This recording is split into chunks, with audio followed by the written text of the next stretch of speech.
Good afternoon, all. My name is Talha Köse. I'm the director of SETA Brussels office. Today, we're going to talk about this landmark deal on grain and other food items amidst the crisis and Russian invasion of Ukraine. So the parties came to table on July the 22nd in Istanbul. UN Secretary General Antonio Guterres and Turkish President Recep Tayyip Erdogan was present in Istanbul. Russia, Ukraine, Turkey, and UN signed a deal allowing safe passage for ships going in and out of the Ukraine's Black Sea ports. 3 ports were included: Odessa, Chernomorsk, and Yuzi. So this is an important deal because at the center of this escalation, as UN Secretary General Antonio Guterres mentioned, this is a beacon of hope. And also, President Erdogan also said that this deal will save people, especially in some poor countries, from hunger, and this will also reduce the food inflation and save some people. So this issue, this agreement is beyond Russia-Ukraine conflict, definitely, and will have diplomatic implications. So today we're going to talk about this deal with 3 very distinguished scholars and researchers who have been researching on this. We have Deniz İstikbal from SETA Foundation, Amanda Paul from EPC, European Policy Center, and Yücel Acer from SETA and Yıldırım Beyazıt University. So they have specific expertise on this issue. Deniz İstikbal is expert on energy, food prices, and political economy. So we will start with Deniz about the economic aspects of this deal. So we will continue with Amanda, and then we will switch to Yücel Acer about the legal aspects. So we will start with Deniz. Deniz İstikbal is a researcher at SETA. He continued his doctoral education as a researcher at Istanbul University. He has been working on economic policy analysis of China's African investment. He has been writing extensively on political economy, energy economics, energy security, agricultural economics, international financial institutions. And he has written also reports about agricultural production and food prices. So what I'm going to do is I'm going to ask my first question to Deniz. So Deniz, what is the significance of this deal, and why this suddenly food security became a significant issue, and what is your assessment on this issue? So for our audience, you can ask questions from the social media. You can follow us from YouTube and other social media accounts.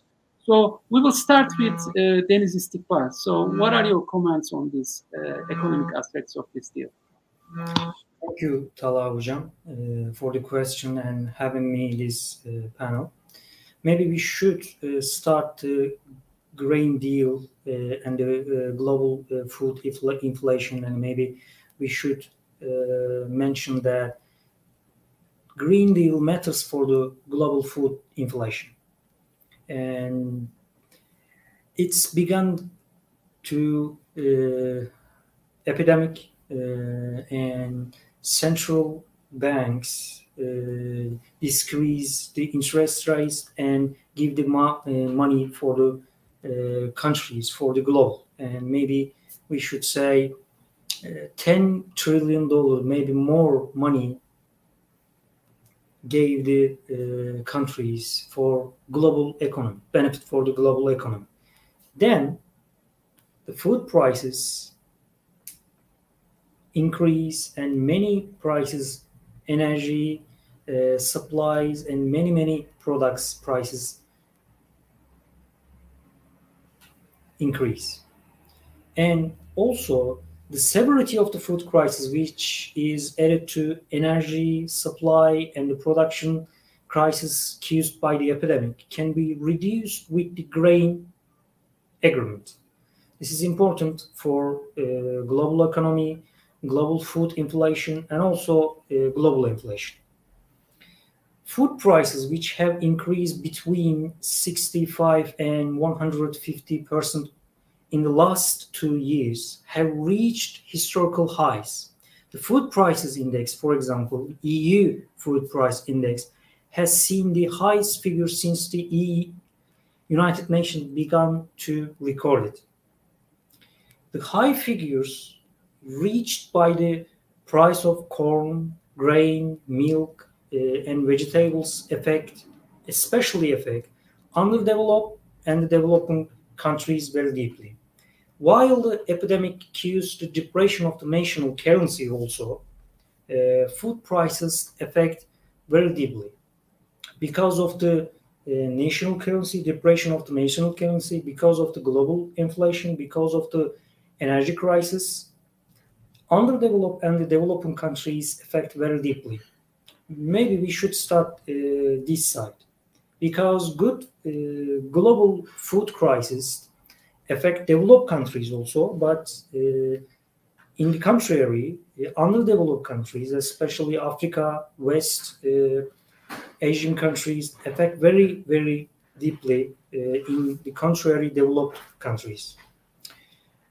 And the Green Deals now in the making sense for the decreased global food inflation, because Ukraine has an important place to production of the agriculture, global production of the agriculture. For example, 10% of the barley, 40% of the grain, maybe we should say corn, and 40% of the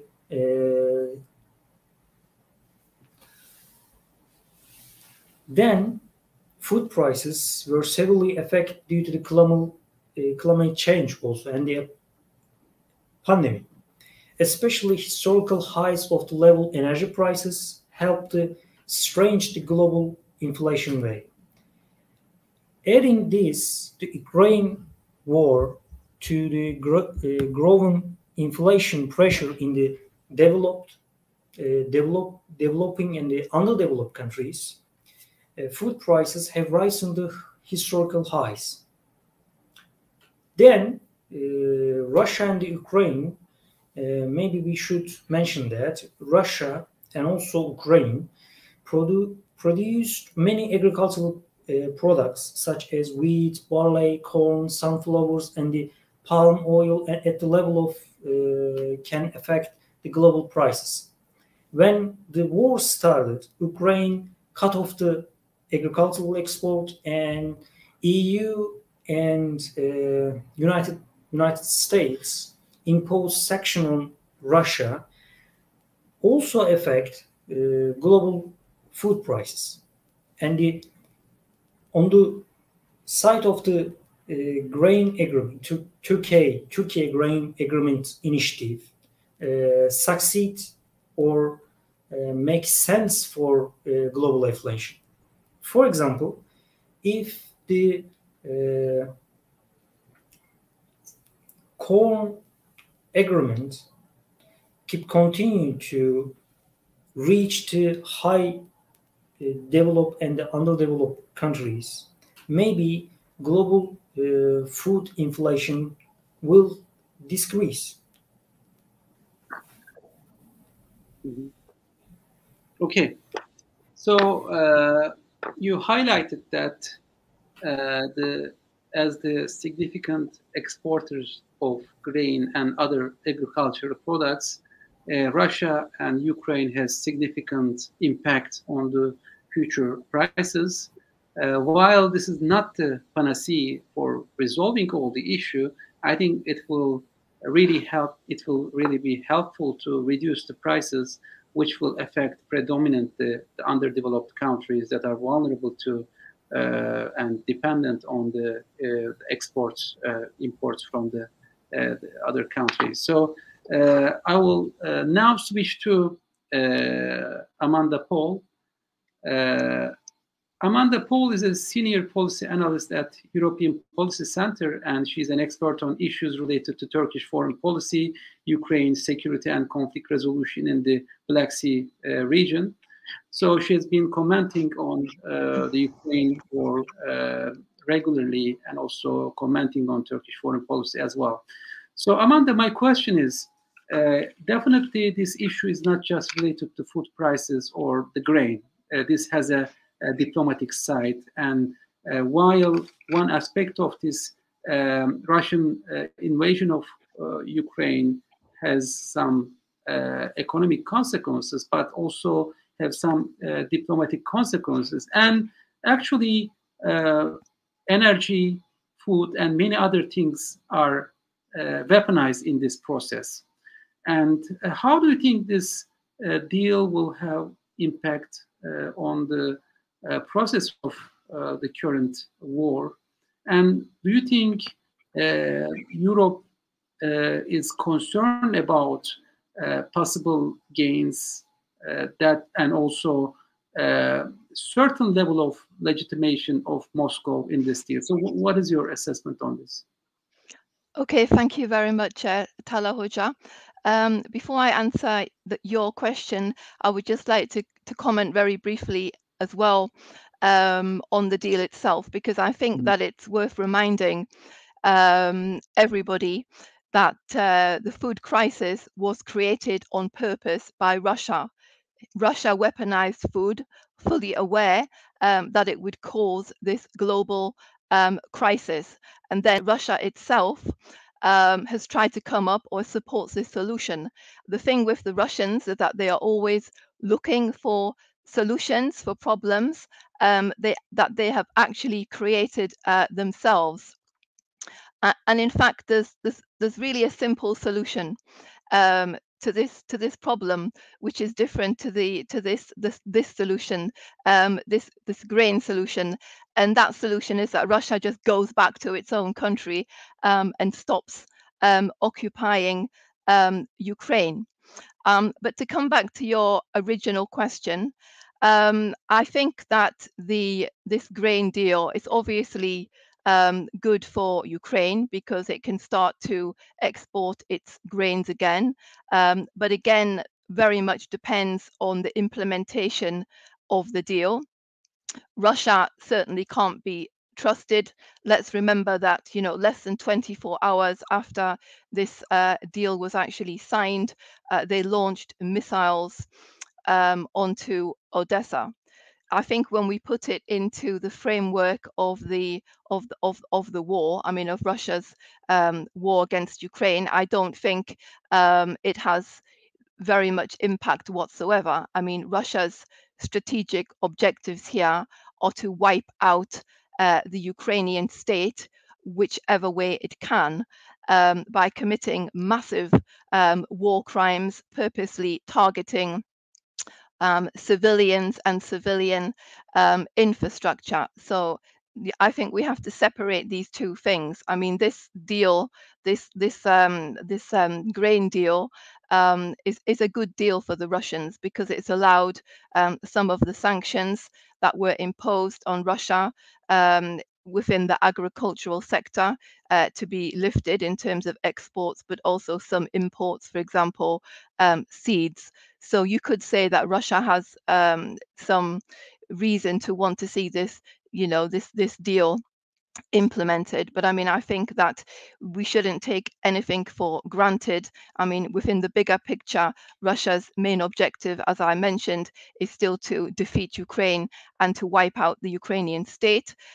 This means that there's no time to waste. We're heading, into the summer holidays now. Nobody should believe that this grain deal will change anything. It's important that Ukraine continues to maintain or to receive support from the West, from its allies and friends, in terms of military assistance. There's been a significant change, I would say, on the military field in the last few weeks since Ukraine has been receiving these very advanced weaponries, including the HIMARS. Ukraine needs to continue to receive high-level military technology, because we're going to enter a very intensive military period, again, probably in September. There needs to be no letting or falling backwards again on sanctions. Sanctions need to continue to be increased on Russia to make their lives, or the lives of the Russian leadership and the population, as painful as possible. So overall, I don't think it's going to impact the war as it stands. I mean, it's good for Ukraine, but there needs to be a continued focus on doing everything that we can to support Ukraine. And the last comment that I would like to make in terms of how the deal was negotiated, I think that it was a real success story for Turkish diplomacy, for Turkish soft power in the region. I think that Turkey has shown itself to be a very effective mediator, and Turkey will be playing a very important role going forward in terms of the role that it's going to have in the Joint Coordination Center. And also it would sort of show that Turkey's policy of having this balancing act between Russia and Ukraine has, so far been successful. Whether it's, sustainable in the long term, I still have a question mark over it. And I'm guessing as well from a Turkish perspective, I mean, maybe from President Erdogan's perspective, it's probably done his ratings some good. I mean, foreign policy is helping domestic support, but also I think that this deal has possibly prevented a new flow of refugees arriving into Turkey and other countries that are on the Mediterranean as a result of the food crisis. But again, this is very early days. I mean, Russia could sabotage this deal today, tomorrow, 1 week down the line. But so far, so good. But we shouldn't take anything for granted. Thank you. Yeah, I see. I mean, there's high skepticism from all experts, and also, diplomats have some skepticism about functionality of the deal. So, although there are comments from UN Secretary General Guterres about the beacon of hope amidst this crisis, but at the same time there is also skepticism. So we'll see. I mean, the first ship left the port in Odessa today and expected to be in Istanbul. So hopefully this model at least may help some countries that are dependent on food imports. But I see diplomatic skepticism, and also I also highlight we should underline the point that the real crisis is going on, and we shouldn't be actually distracted from the major story and ongoing occupation, which may eventually escalate at any moment. So thank you. We're going to have a couple of other questions, but now I'm going to turn to Professor Yücel Acer, who is a professor of international law and currently head of Department of Public Law at Faculty of Law at Ankara Yıldırım Beyazıt University, and he is also a researcher at SETA Foundation, has been writing extensively on international issues, international law of armed conflicts. So, Yücel Hocam, you recently published an analysis on the legal aspect of this current deal. So, how do you see, how this thing emerged, and what are the significant aspects? And definitely, Joint Coordination Center has been established, and diplomatically, actually, the four parties didn't come to the table, so they were separate. So, what are the characteristics of this agreement, and do you see a possibility of similar agreements? And what is your assessment on this legal aspect of this agreement? Thank you, Talha. Before looking at the questions you raised, I would like to start with a very fundamental issue, which is a war in international community at the moment, the Ukraine-Russia war. I think that's the worst scenario for any community, and it's also the worst scenario for international community to see such a full-scale war between two countries. Of course, we remember that Russia started the war with an aggression against Ukraine. Unfortunately, that's a full-scale and a very comprehensive conflict, and which has many adverse effects on international community. That's why, you know, in all other communities, national communities, international community also suffers from violence whenever there is a violence in international community. The priority, that's why, is always to stop the conflict first of all. That's the, you know, overruling objective at the moment. Turkish diplomacy has been actually trying to stop the war first of all. That's still the one of the you know, actually the basic aim in Turkey's diplomacy towards Russia and Ukraine, to stop the war.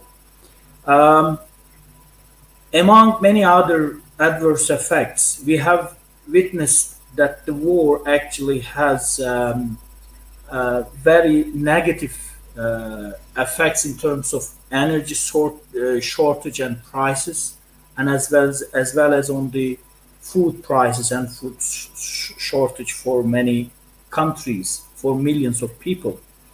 That's why this deal that Turkey has been trying to achieve between two sides is quite significant. This agreement tries to alleviate the adverse effects of this war on food crisis. That's the fundamental reason that shows how significant this deal, which was signed in Istanbul last month. The first point is that, you know, the war causes a very significant problems associated with the food prices and then shortages as well. The first reason was actually the Russian attacks on Ukrainian farms and agricultural equipments. That was the initial reason for food crisis in all over the world. Another reason was, in fact, the Russian blockade towards the Ukrainian ports almost since the start of the war. Although Russia refuses to accept that it applies maritime blockade against Ukrainian ports, that's quite clear that Russia has been blocking even the agricultural or trade ships going into and from the Ukrainian ports, especially Odessa, which is unoccupied but still blockaded by the Russian forces. That was the second reason or second obstacle for a food crisis in the international community. The third obstacle for food to be transferred from Ukrainian ports was actually mines. Sea mines have been placed either by Ukraine for defensive purposes or by Russia for some other military purposes. All these mining made the Black Sea quite, unsuitable for maritime transport. That's why, even if there was no blockade, there would be still a problem of navigating through Black Sea because of these maritime mines. What Turkey has been trying to do to achieve a deal to establish safe corridors for agricultural ships to go through, this is actually quite a significant obstacle, and that's why this deal is quite significant, because it's aimed to establish at least 3 safe corridors for international navigation, especially for ships carrying grains or other items of food. There are significant aspects, legally speaking. First of all, this agreement is binding for all parties, especially for Ukraine and Russia. It has a clear terms. It's signed by the representatives of these countries, including Turkey and United Nations, Secretary General of United Nations. That's why it's binding, and that's the first significant legal aspect. The second significant aspect, legally speaking, is that all parties should observe the agreement or apply it properly to allow the commercial ships to carry foods from Ukrainian ports. Russia should refrain from any act that would block the shipment, like attacking on the ports or attacking on the Ukrainian agricultural facilities. So Russia should not only block the ships, but it should not also attack the Ukrainian ports and Ukrainian equipments to allow the agreement to be applied properly. Of course, there are risks. That's important to note that in the near future, if the war goes a significantly different direction, maybe if Ukraine gets some military gains against Russia, I just suspect that Russia could, block the application of this agreement for some military purposes. Luckily, since Russia is involved in the agreement to export its own food or own fertilizers, I just, assume that Russia would continue to apply this agreement just because, at least for its own sake, since the deal also covers the export of Russian grains and fertilizers. That's are the main points that I should emphasize initially. Thank you very much. So now, yes, I mean, this is a significant issue, and in the coming months or weeks, the scenario may change, shift, especially during the escalation stage. But at the same time, presence of the United Nations is an important, actually, guarantor for this agreement, which will be, I think, also which puts some pressure on Russia to follow the terms of the agreement. I think this side of the story is very important, so this will put more pressure. But besides the legal aspect, there will be also other humanitarian aspects, because we know that more than 40 countries are dependent on food imports from countries including Russia and as well as Ukraine. So there will be double pressure, the legal pressure as well as public policy and public opinion pressure will be important. That may probably push Moscow to reconsider if they violate the terms of the agreement. So I'm gonna switch to, again, Deniz İstikbal. Deniz, I mean, the issue of food security, energy security suddenly become significant issue in the diplomacy. I mean, we have been following other security issues, other humanitarian issues, but suddenly those items become significant on this issue. And of course, because those issues, those problems are new, many countries are not well prepared for such energy and food crisis. So what measures do some countries have been taking to prevent this food crisis?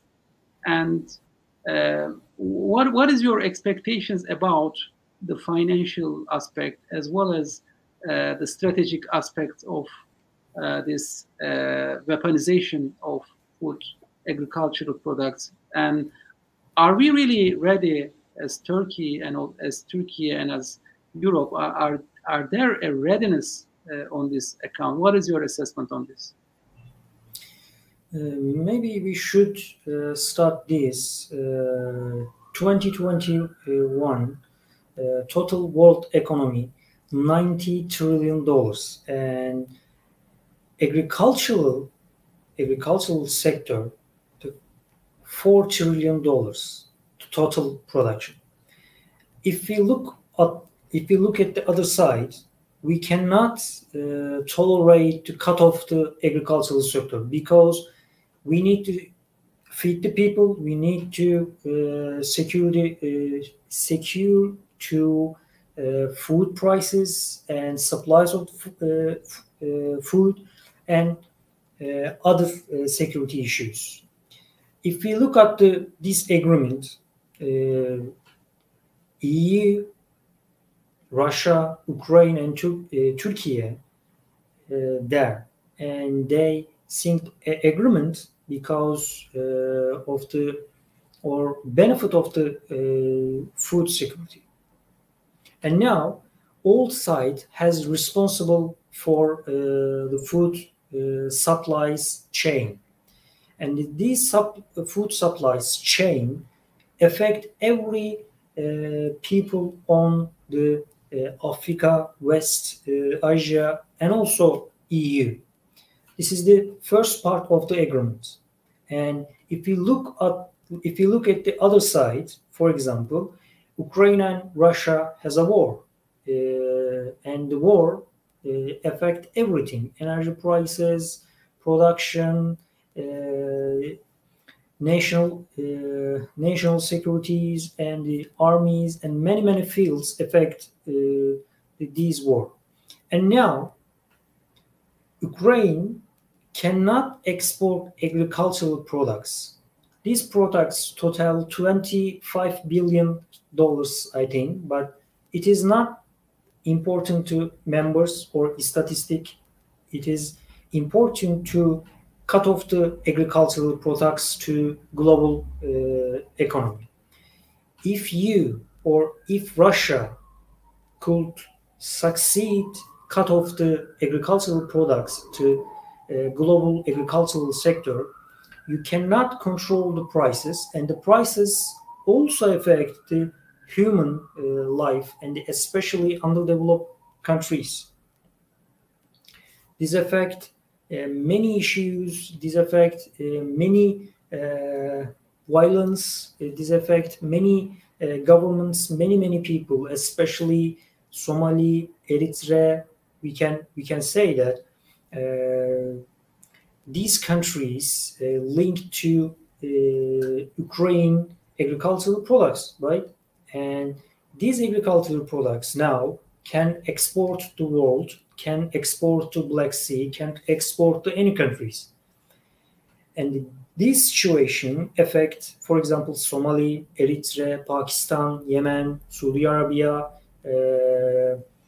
Tunis, Libya, and we can say many countries. And these countries, the main issue, global food inflation will continue to rise and rise and rise until the grain agreement.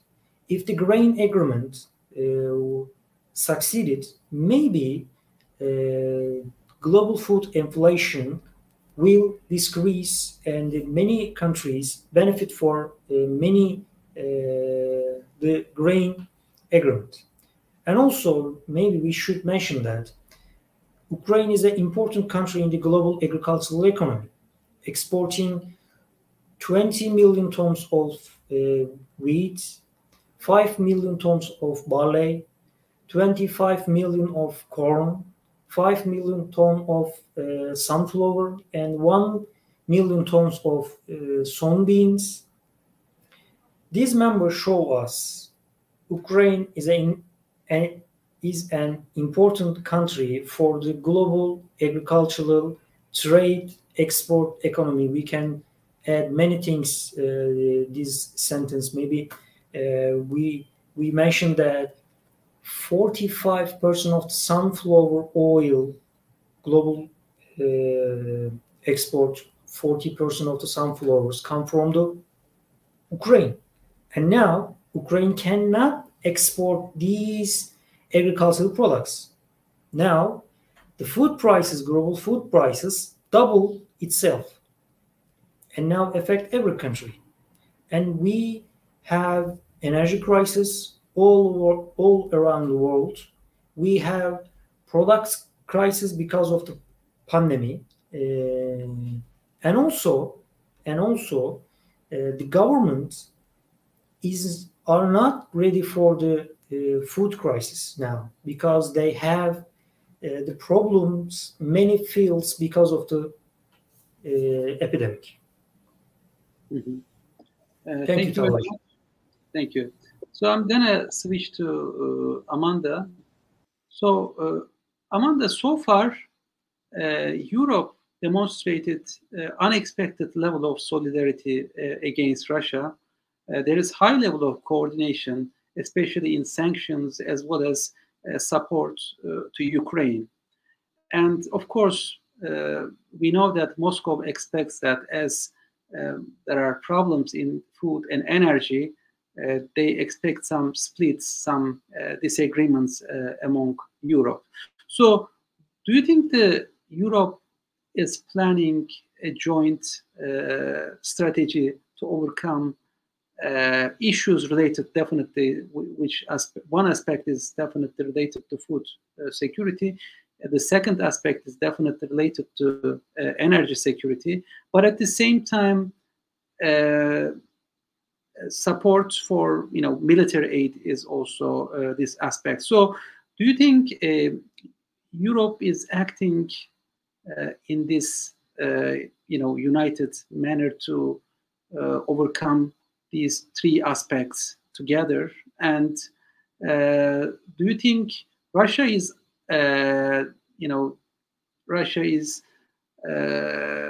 concerned about continuing solidarity of Europe and especially Euro transatlantic solidarity as well? Do you see these kind of concerns from Russian diplomats? Okay, thank you for the question.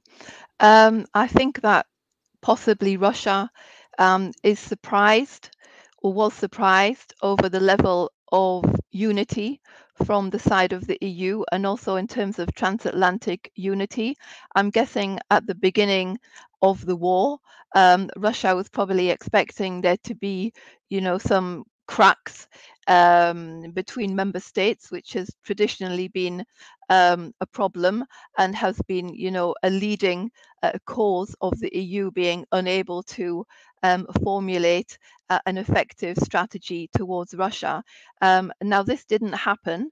And up until now, I would say that the EU has still been able to succeed in having a more or less united position when it comes to Russia in terms of sanctions, in terms of steps to reduce dependence on Russian oil and gas and other fossil fuels. This hasn't been easy.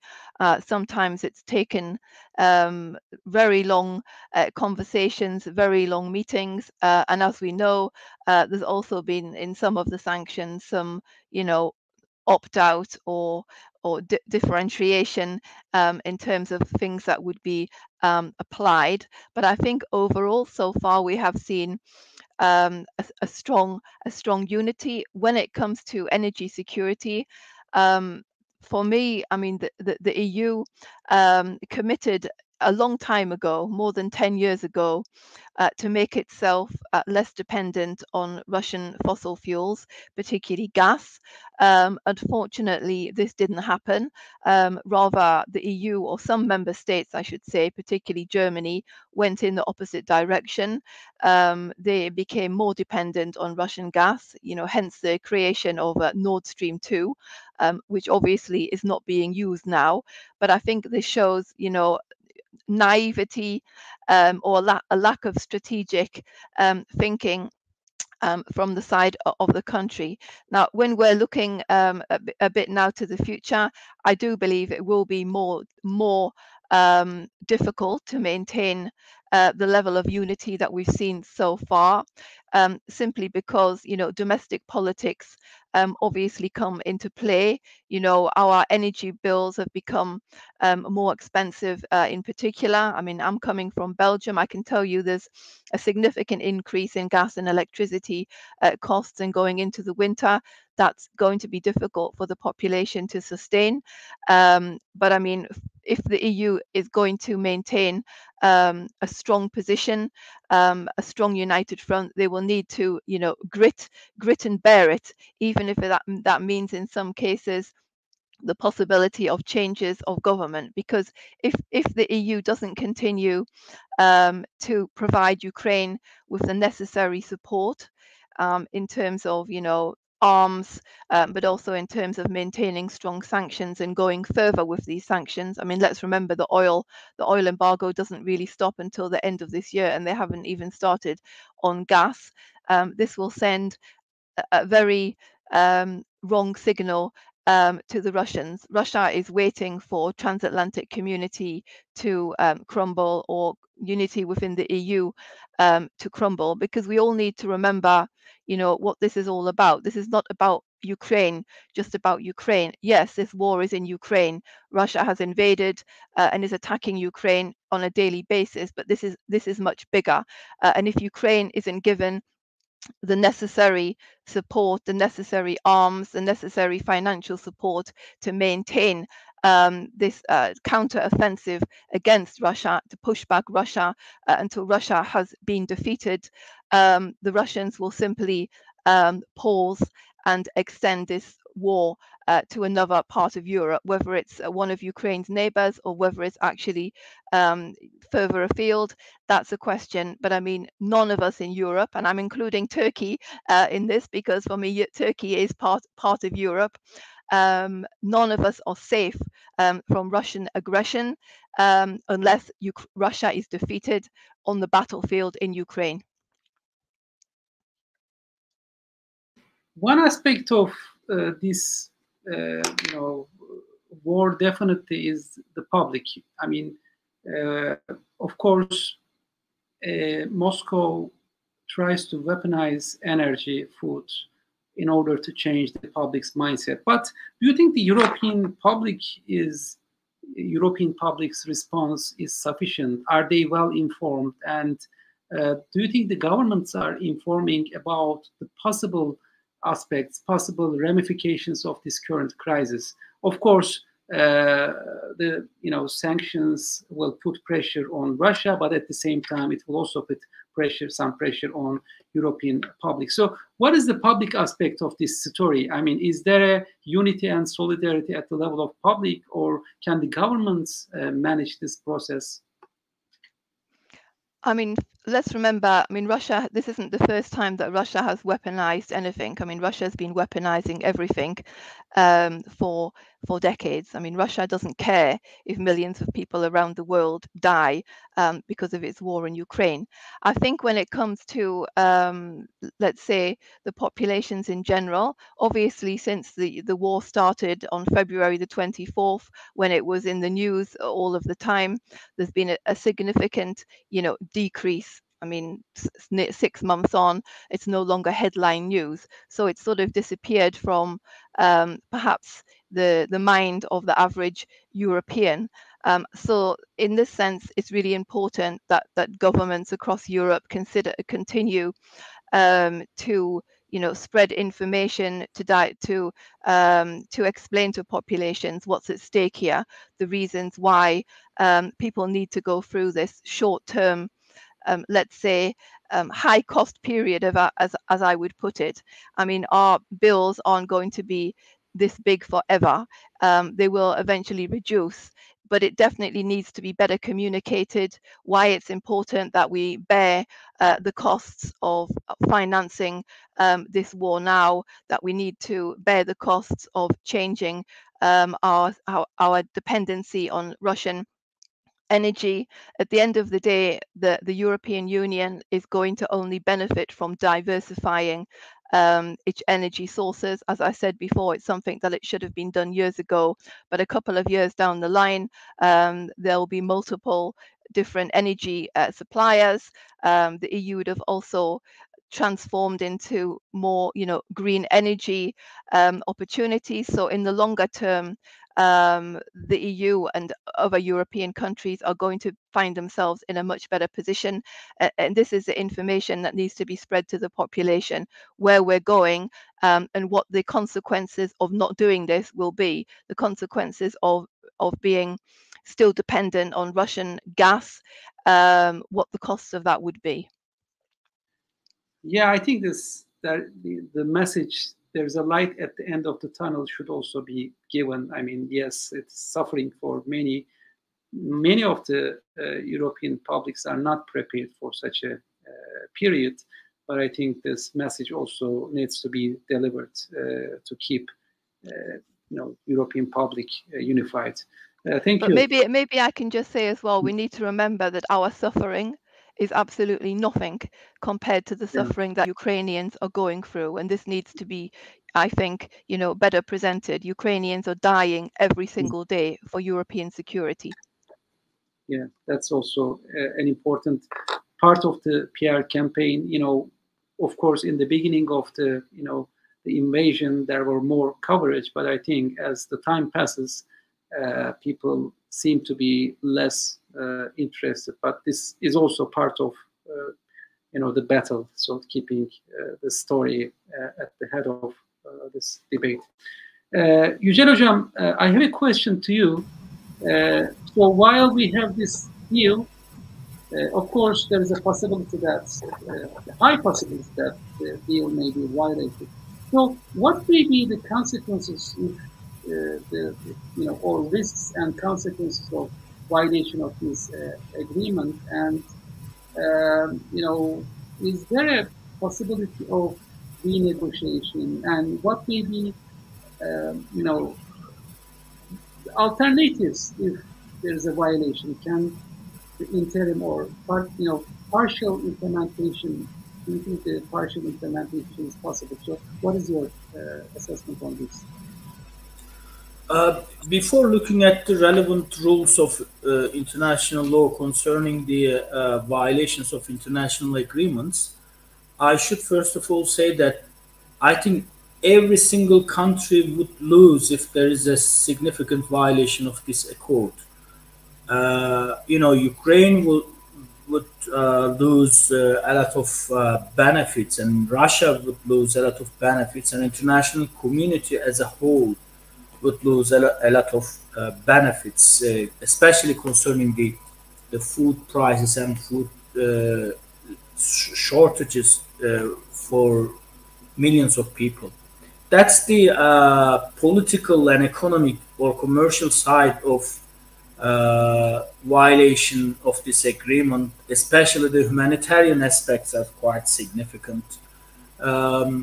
As Amanda says, Russia or any other country should care about how many people would die because of these food shortage, but there is a negative expectation especially on behalf of Ukraine, that Russia could do this, not to care about millions of people dying because of the hunger.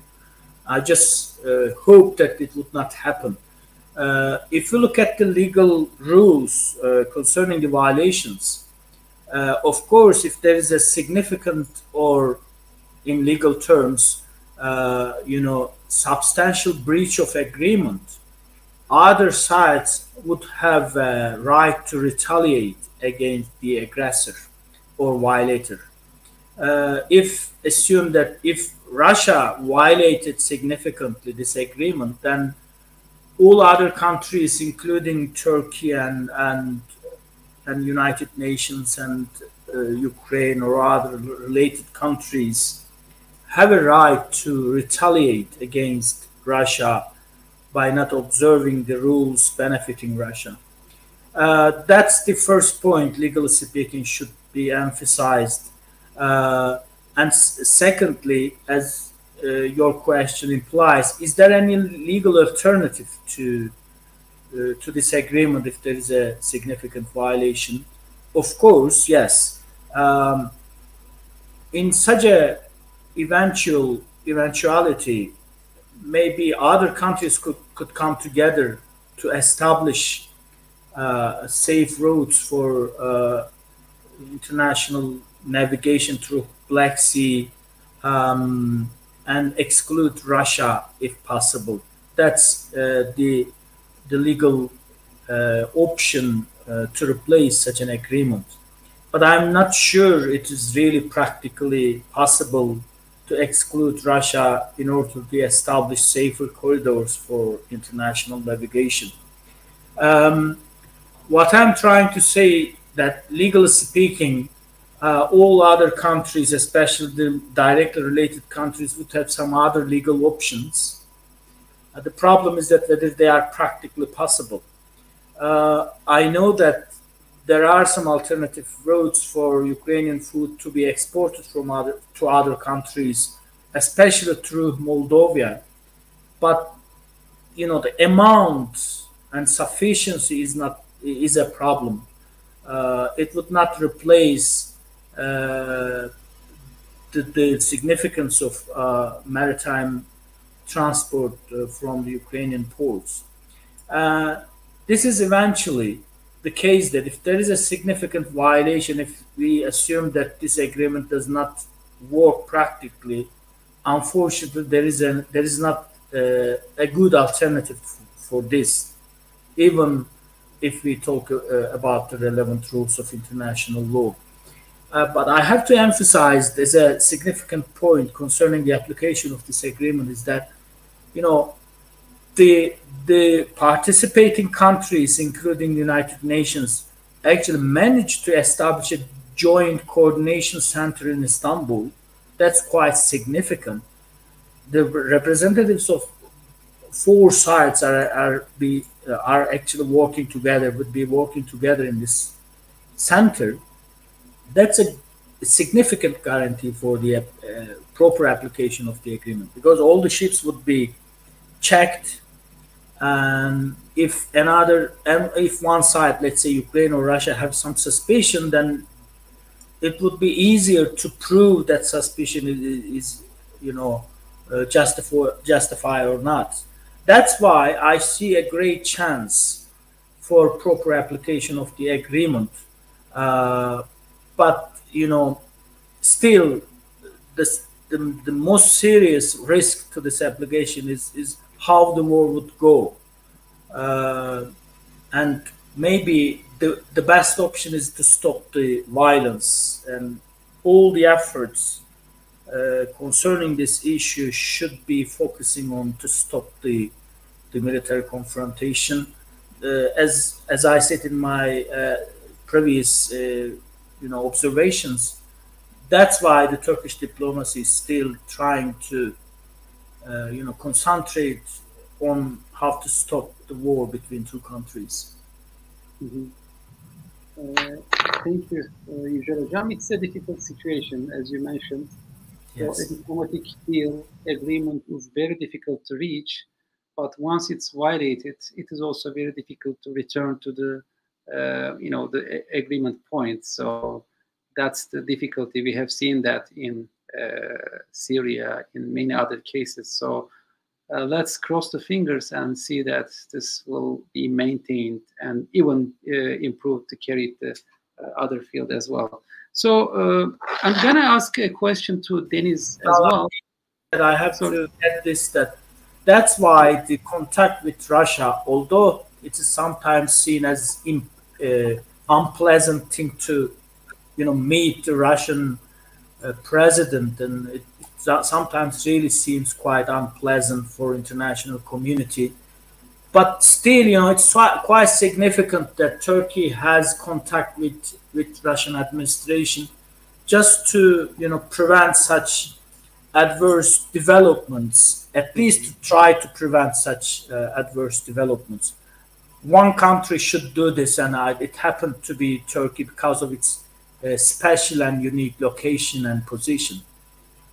Yeah, I know. I mean, if you look at the responses, especially some of the Turkey's NATO allies criticize or are a little bit skeptical about Turkey's position in this, war, trying to keep some balanced relations with Moscow. But still, I think if Turkey cannot do this, the alternatives may also be, or there may be more negative consequences. So, but I see some of these skepticism from some Western capitals about Turkey's position. It may be fair considering the situation of Ukraine, but at the same time, would it be better if there's no diplomatic ties with Moscow? So this is the major question. But Amanda, I'm going to switch to you again. As Turkey's presidential spokesperson Ibrahim Kalın mentioned today, maybe we can have similar deal in energy, prisoner swap, or ceasefire if these things works. I mean, of course, his his comment is a little bit optimistic considering the current situation. But many analysts also argue that the war may re-escalate during the autumn time. So, while there is some kind of hope that this will be carried to a different, more positive level, but at the same time, there is expectation that there may be further escalation in this. So what is your assessment? What do you think? I mean, considering the current situation, which scenario is more likely? Which one should we be more prepared to? Okay. Obviously, if it was possible to have other such outcomes on different topics, this would be a positive development. But I mean, honestly, I really don't see the likelihood of this happening. I mean, for example, on the prisoners of war, I mean, we all saw or we've all read about the barbaric steps taken by Russia in Olenivka, torturing prisoners of war, then basically burning them alive, trying to blame Ukraine for it.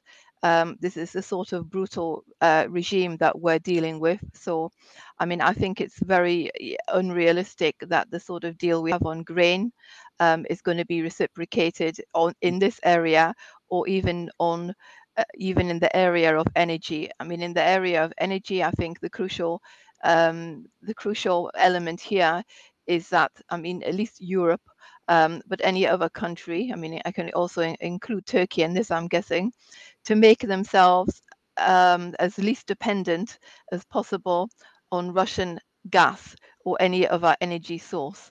Obviously, Turkey's position is slightly different because you have diversified sources of gas, from Iran, from I think from northern Iraq, from Azerbaijan. So I don't see that sort of deal happening at least for the moment in any other area. And any deal that's negotiated with the Kremlin, we can't trust the Russians, they're liars. So it's more advisable to look for alternative solutions to problems than do a deal with the Russians. Of course, I hope that in terms of prisoners of war, that as many Ukrainians will still be returned in prisoner of war swap. But after what happened over the weekend, it's really put a question mark into my mind. Yes, unfortunately, it's a very worrying situation considering the level of brutality. I think at this stage, some of these practices makes agreement more difficult, or even the dialogue more difficult at this stage. Yes, there is a level of, I think the level of skepticism is much higher than optimism at this moment. Deniz, I'm going to ask a question to you. I mean, of course, you're also an expert on Turkish economy. How prepared do you think is Turkey to this crisis? And do you think this agreement may also somehow benefit Turkey in terms of food, energy, or do you think Turkey is also doing this just to help regulate the ongoing crisis? I think Turkey benefit for the grain agreements politically, diplomatically, and economically. Maybe we should mention that Turkey is one of the most important agricultural economy in the world. I think, and this food crisis also affect Turkey and the other countries. And these grain agreements will or may reduce the food inflation in Turkey and also globally. We can say that. But as a result, reflection of the Turkey diplomatic initiative, the grain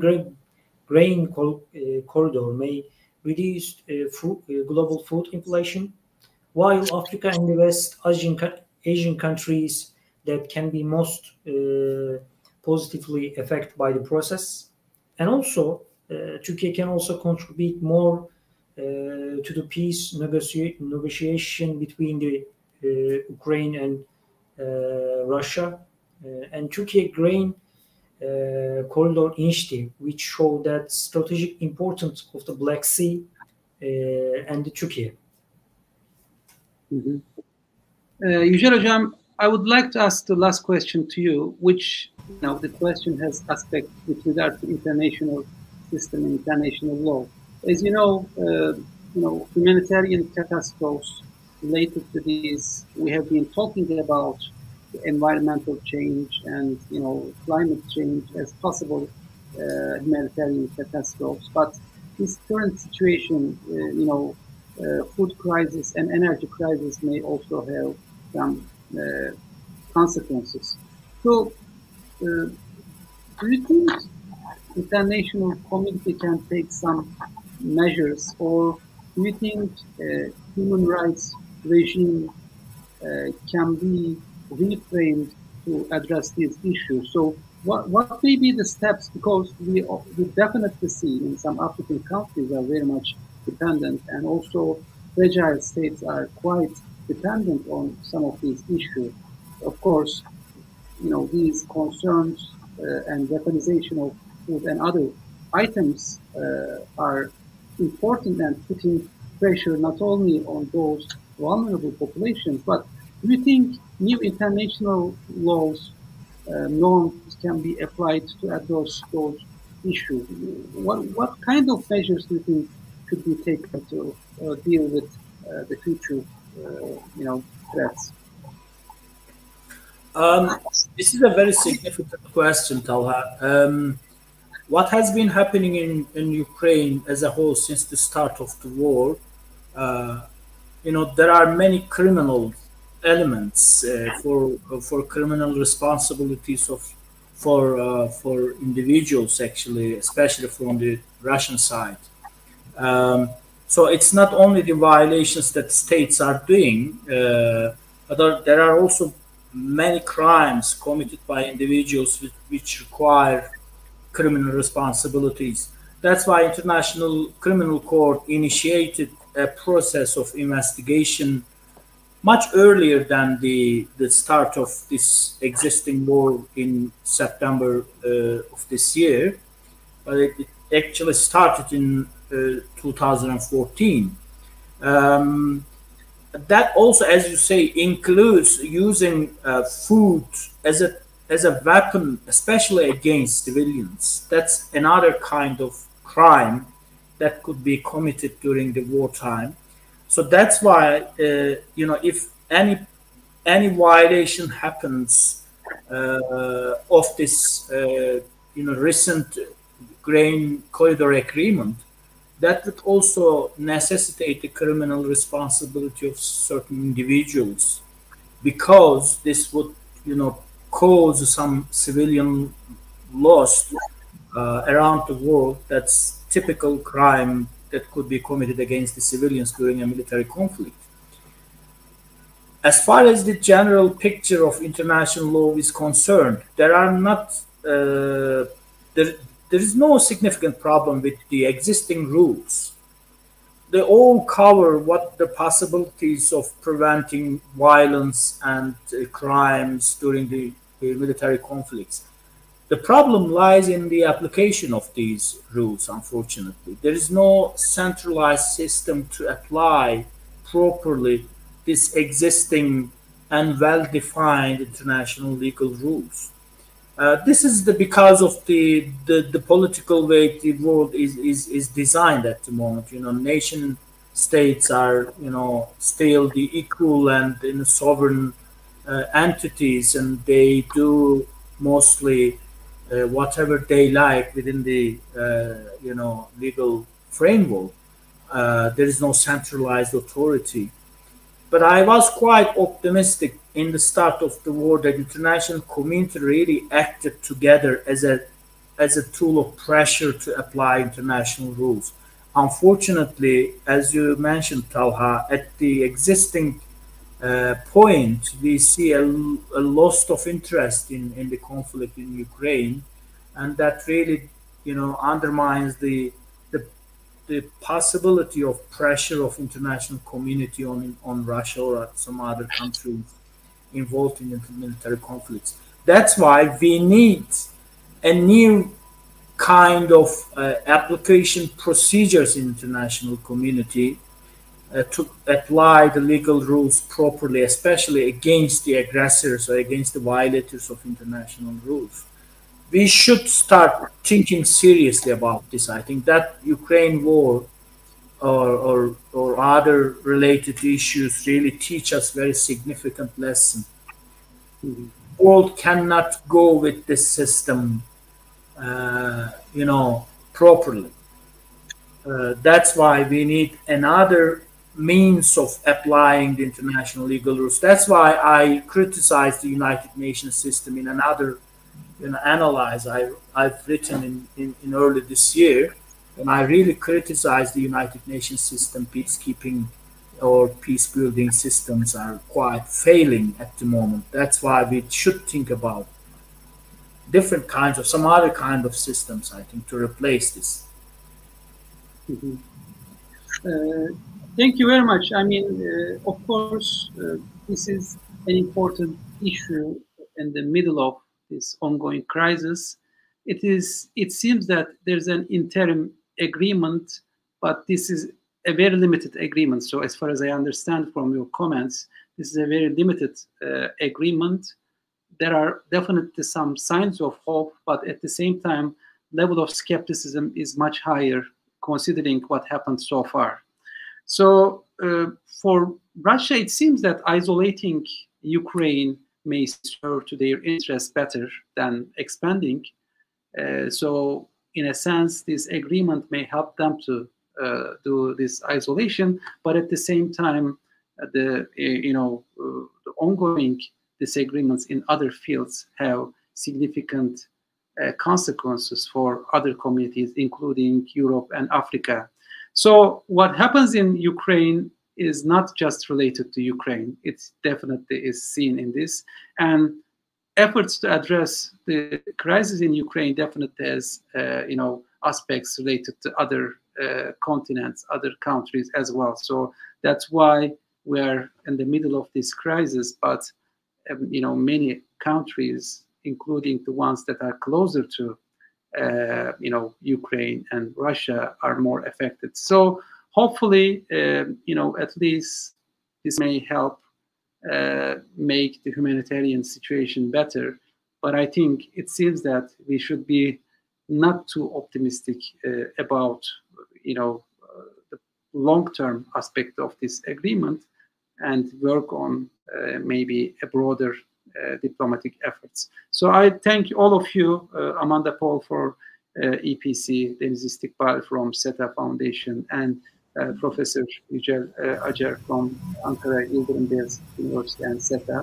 So let's hope that this deal will continue and at least contribute to maybe future peace. Thank you.